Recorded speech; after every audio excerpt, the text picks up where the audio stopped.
नमस्कार मित्रांनो, राज्य शासनाचे कर्मचारी तसेच अधिकारी यांना खरं तर ही फार आनंदाची बातमी आहे. महाराष्ट्र शासनाने 2 फेब्रुवारी 2024ला शासन निर्णय घेऊन जे कर्मचारी किंवा अधिकारी ज्यांची नियुक्ती 1/11/2005 नंतर झाली अशा सुद्धा कर्मचाऱ्यांना जुनी पेन्शन योजना लागू केलेली आहे. होय मित्रांनो, मात्र अट अशी आहे की त्यांची नियुक्ती, त्यांची जॉईनिंग ही जरी 1 नोव्हेंबर 2005 नंतरची असली, मात्र त्या संबंधित पदाकरिता जाहिरात किंवा अधिसूचना ही त्या कट ऑफ डेट म्हणजे 1 नोव्हेंबर 2005 पूर्वीची असायला पाहिजे. म्हणजे समजा जाहिरात पदभरतीसाठी जाहिरात 2004 मध्ये निघाली होती, मात्र शासकीय यंत्रणेच्या दिरंगाईमुळे ती भरती प्रक्रिया पूर्ण व्हायला कालावधी लागला आणि परिणामी नियुक्तीपत्र हे 1 नोव्हेंबर 2005 नंतर निर्गमित करण्यात आले. अशा कर्मचाऱ्यांना आता जुनी पेन्शन लागू झालेली आहे. मित्रांनो, यापूर्वीची परिस्थिती अशी होती, सन 2001 मध्ये जाहिरात निघाली असो, 2 मध्ये निघाली असो, 3 मध्ये निघाली असो, मात्र त्या जाहिरातीच्या आधारावर संबंधित शासकीय अधिकारी किंवा कर्मचारी जर त्यांची नियुक्ती 1 नोव्हेंबर 2005 नंतर झाली तर त्यांना जुनी पेन्शन योजना बंद झाली होती, त्यांना ती लागू पडत नव्हती.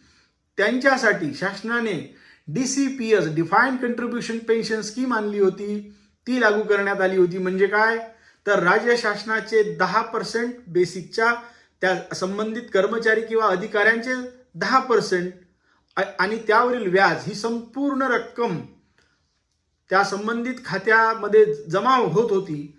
जे DCPS खातं होतं त्याला NPS मध्ये कन्वर्ट झालं आणि ती NPS ची रक्कम त्याच्या निवृत्तीच्या वेळेस मिळणार होती. मात्र राज्य शासनाने हा फार महत्त्वाचा निर्णय घेऊन, शासन निर्णय काढून, ज्या पदभरतीकरिता अधिसूचना पूर्वी झालेली होती, जरी नियुक्ती 1 नोव्हेंबर 2005 नंतर झाली तरी अशा कर्मचारी किंवा अधिकाऱ्यांना आता जुनी पेन्शन योजना लागू झालेली आहे. त्या संबंधातला GR आपण राज्य शासनाच्या वेबसाईटवर जाऊन डाउनलोड करू शकता. आपल्याला ऑप्शन फॉर्म भरून द्यायचे आहेत आणि आपण ऑप्शन दिला जुन्या पेन्शन स्कीमला तरच ते लागू होणार आहे मित्रांनो, अन्यथा आपल्याला नवीनच पेन्शन योजना लागू राहील. म्हणून ऑप्शन फॉर्म भरणे हे कंपल्सरी आहे. जर आपल्याला वाटते की मला जुनी पेन्शन लागू व्हायला पाहिजे तर हा ऑप्शन फॉर्म भरणे जरुरी आहे. त्या अनुषंगाने महाराष्ट्र शासनाने महाराष्ट्र सिव्हिल सर्व्हिसेस पेन्शन रूल्समध्ये सुद्धा दुरुस्ती प्रस्तावित केलेली आहे.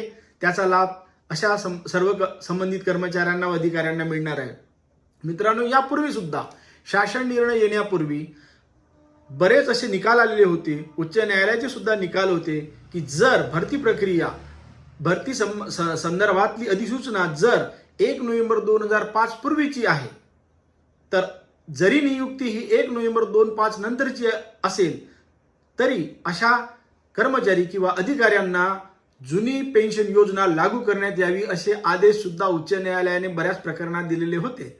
बऱ्याच कर्मचाऱ्यांनी, अधिकाऱ्यांनी याविषयी न्यायालयीन लढाई सुद्धा लढलेली होती. काही अशाच प्रकारचे प्रकरण सुद्धा न्यायालयात प्रलंबित होते. परंतु आता या राज्य शासनाच्या निर्णयामुळे, या नवीन GR मुळे या सर्वांना पूर्ण विराम येणार आहे.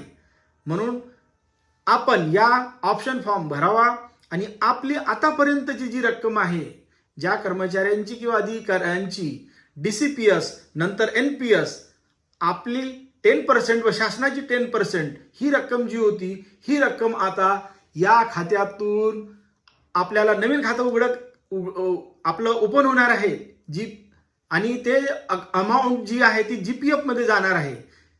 आपली फक्त शासनाचे 10% व त्यावरील व्याज हे शासनाकडेच परत होईल. मात्र आपले जे आपल्या कर्मचारी किंवा अधिकाऱ्यांचे जे 10% डिडक्ट होते ती रक्कम व त्यावरील व्याज ही रक्कम आपल्या नवीन आता ओपन होणाऱ्या GPF अकाउंटमध्ये जाणार आहे मित्रांनो. आणि ती रक्कम आपल्याला नियमाप्रमाणे जेव्हा पाहिजे असते ती मिळत असते. तर या संधीचा सर्वांनी फायदा घ्यायला पाहिजेत. अशा पद्धतीने आज आपल्याला सर्व अधिकारी व कर्मचाऱ्यांना आनंदाची बातमी राज्य शासनातर्फे मिळालेली आहे असे दिसून येते. आमचे चॅनल आपण सबस्क्राईब करावे. अशाच प्रकारच्या कायदेशीर बातम्याकरता आमच्या चॅनलला सबस्क्राईब करा, शेअर करा. धन्यवाद. जय हिंद.